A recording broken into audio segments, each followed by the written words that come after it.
Hi, and welcome to the show where we share the stories of the many who intersect with our healthcare system but are rarely heard from. My name is Kevin Poe, founder and editor of Kevin MD. Today on the show, we have Jennifer Hartmark-Hill. She's a family physician, and she wrote the Kevin MD article, Confessions in a Time of COVID-19. Jennifer, welcome to the show. Thank you, Kevin. It's a pleasure to be here. So we'll get into the article in a bit, but first off, can you share your story and your journey to where you are today? Sure, I'd be happy to. So I grew up in northern Minnesota, a very rural, medically underserved community, very close to the Boundary Waters area, the canoe area, if you know that area. Grew up with a love of being out in nature and playing sports, pickup games, almost anything you can imagine, ice hockey, all that. So had a very full childhood and very grateful for that. But I also became aware of some of the downsides of living in a medically underserved community at a very young age.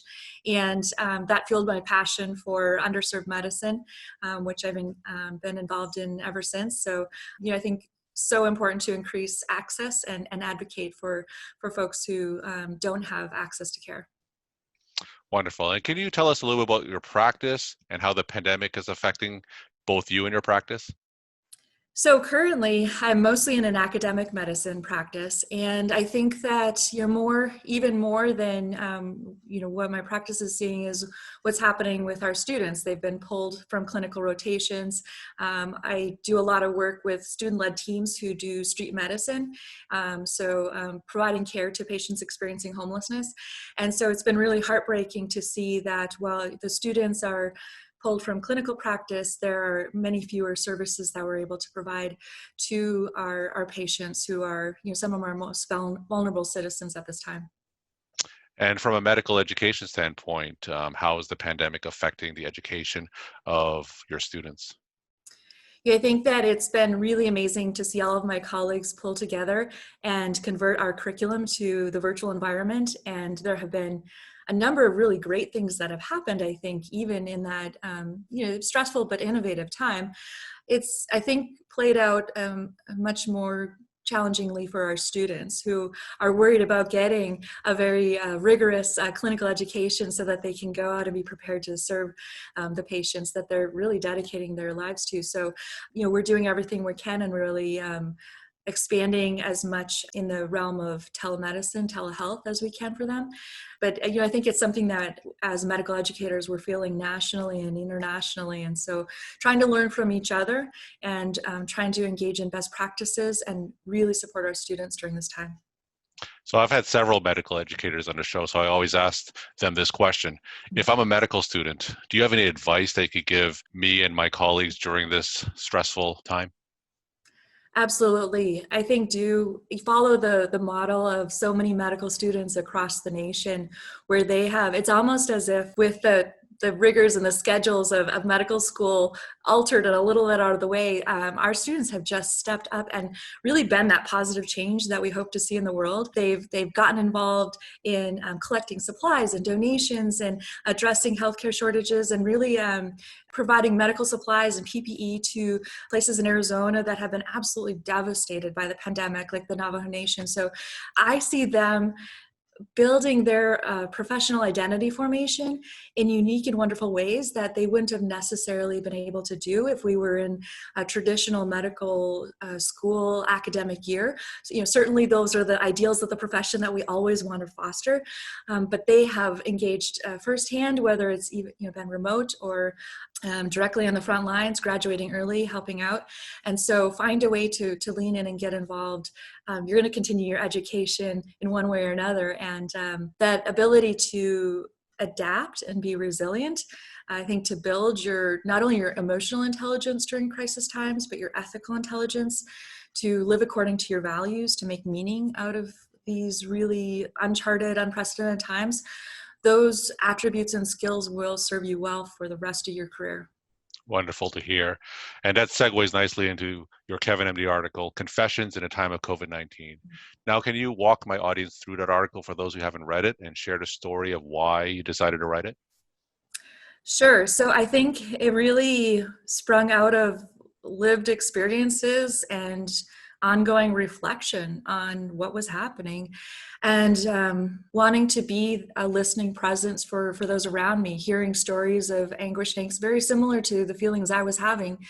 I was fortunate to be in a position as the director of the program for narrative medicine, health humanities, where I had several existing blogs or different writing forums. And so readjusted and pivoted in a direction that created a space for people to share their stories, what they were experiencing, and put the call out to our entire campus, but our larger community, and was really heartened to see the responses from a number of people.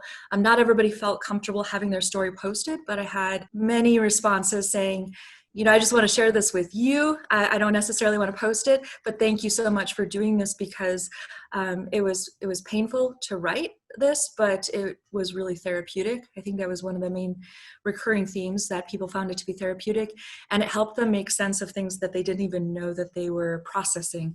And so, continued doing that work with colleagues, looking for ways to promote wellness just across the spectrum, but mainly through stories and writing. Mainly our colleagues on the front lines, medical students, residents. And in the process of doing that, one of the short, approachable pieces that I did a call for were 55-word stories, and the premise of that is you think about something that's been burdening you, or you're passionate about, or just been weighing on your mind, and you spend 3 to 5 minutes writing, just pen to paper, don't lift the tip of the pen or on the keyboard, and just stream of consciousness writing. And then you go back, and there are a number of approaches. You can circle some of the main things that pop out at you, or delete some of the other things, and you really get it down to 55 words. And it's a really amazing process, because something will emerge that you didn't expect, that may surprise you when you have to be that concise. And something, and so I think reflecting on that process is a really valuable exercise for people, but 55 words seems very approachable. So we had a lot of responses to that. And then in promoting that for other people, I also spent some time writing and reflecting and using that exercise as well. I didn't post my writing to the site. I really wanted it to highlight everyone else. Concurrently, I was part of a weekly writing group that has since become an international writing medicine group led by Laurel Braitman out of Stanford University. And she's been absolutely tremendous, very inspiring, very encouraging in the reflection prompts that she's had us do, but also in encouraging us to publish. And I really think that if it hadn't been for her encouragement, I wouldn't have had the courage to submit my piece to Kevin MD, and I'm sure glad I did. Well, thank you. That's wonderful to hear. Is there a particularly poignant story that you feel comfortable sharing with my audience in this podcast? I think the one that comes to mind is the first one that came in, and it was one of our medical students who her father had taken ill, and she went through the process of traveling during the time of the pandemic to see him for the very last time. And I think just she shares about the journey traveling home, but then also the journey of saying goodbye to her father. And in the context of the pandemic, that life event, she writes about it very poignantly, heart-wrenchingly. I was grateful that she shared that, because many medical students go through the loss of family members during medical school, and it can be very isolating, very trying time. People just try to keep up. So for her to come out and share that experience not only allows the community around her to offer support, but I think other folks who are going through maybe analogous losses or challenges may not feel as alone, and hopefully will reach out and connect and get help. Now, for those medical students and others in the medical profession who do want to write, what are some of the outlets that you could recommend? In other words, where can they get started? Absolutely. I would say start with local organizations. You can often find people who will be coaches and advocates for you. Finding local writing groups where you have a safe space to bounce ideas off of other people, even starting something. It can be around a theme or shared values. It can be for a certain purpose, like promoting wellness or resilience. And then I would say start to look outward from there as you start to gain your voice and start to feel, I think, more confident in that process. see what other people are doing. Kevin MD is a fantastic example of a platform for engaging physician voices. Many of the journals, like JAMA, have reflective writing components, like A Piece of My Mind. So start to pay attention to who is promoting those humanities type of platforms, and just find a match. I think it can be very daunting to share your writing, as we all have that very loud inner critic voice. But I think refocusing on what is the purpose, what is the message, what is the benefit, who can you encourage or help, what can you destigmatize or normalize, and so focusing on that benefit can help you redefine your purpose, and that purpose should really drive kind of where you're sharing your work. Excellent. We're talking to Jennifer Hartmark-Hill. She's a family physician, and she wrote the Kevin MD article, Confessions in a Time of COVID-19. Jennifer, is there something that you know now that you wish you knew back before the pandemic started? I think I wish I knew that it was possible to not adapt as well or as resiliently as we had. I wish I knew more glaringly the health disparities, the structural inequities that would become so heightened during a time like this. They always matter, but especially during this time. And I think I love family medicine because I love preventive medicine. And I think in a preventive medicine manner, addressing these structural and health inequities when we weren't stressed by the pandemic. And that's the message I'm really taking out of this, is learning any way I can from everyone that I can, thinking about systems learning, promoting cultural change, and thinking about the ways that we need to do better for, really future public health crises. If I could go back and do things differently, I think the different, organized medicine advocacy organizations that I'm part of, I think more would have been better. I think I touch on that a little bit in my essay, that perhaps it's who we are as physicians to always feel like we could or should be doing more. But I think in this case, it really is true. It was tough. We haven't had complete consensus amongst physicians or medical health experts.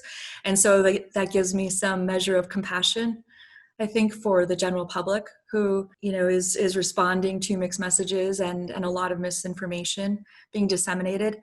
But I think if we could really come together and build any level of consensus, 1 point, 2 point, strong messaging, things that had evidence for them, social distancing, hand washing, wearing a mask, and just reiterate those points over and over. We could always add or addend as we learned more. But I think just going all out, going all in with messaging for public health, health literacy education, would have probably made more of a difference. That's well said. And my final question, Jennifer, do you have a take-home message that you want to share with the Kevin MD audience? Sure. I think what I'd like to encourage is the importance of building emotional and ethical intelligence, not only for individuals, but for all levels of leadership, especially during times of crisis. What we're going through is a really trying time for mental health, both at the individual and population, public health levels. So I think that being involved in both giving and receiving help and support is really key. Being aware of the emotions that we're going through is important. It can be very uncomfortable, understandably, to be aware of, to sit with the so-called negative emotions, but I think it's important to recognize those really as symptoms, perhaps even symptoms of moral distress, that maybe there are things that we need to be doing or doing differently during this time. And then as we become more aware of those things, really leaning into contributing to endeavors, movements that are bigger than just ourselves. And I think that those things are key to building a life of meaning, something that matters. I think that paying attention to our emotions in an intelligent way, and the emotions of those around us in a positive relational manner, is really important to crafting, in answering questions like, what matters to you, and where do we go from here, and who do we want to be as a society? How do we reimagine ourselves in a healing way? I think that, so I think in summary, building ethical and emotional intelligence during all times, but especially for times like this, caring for ourselves, caring for each other, and continuously developing a reflective and learning practice and a gratitude practice contributes to lifelong learning.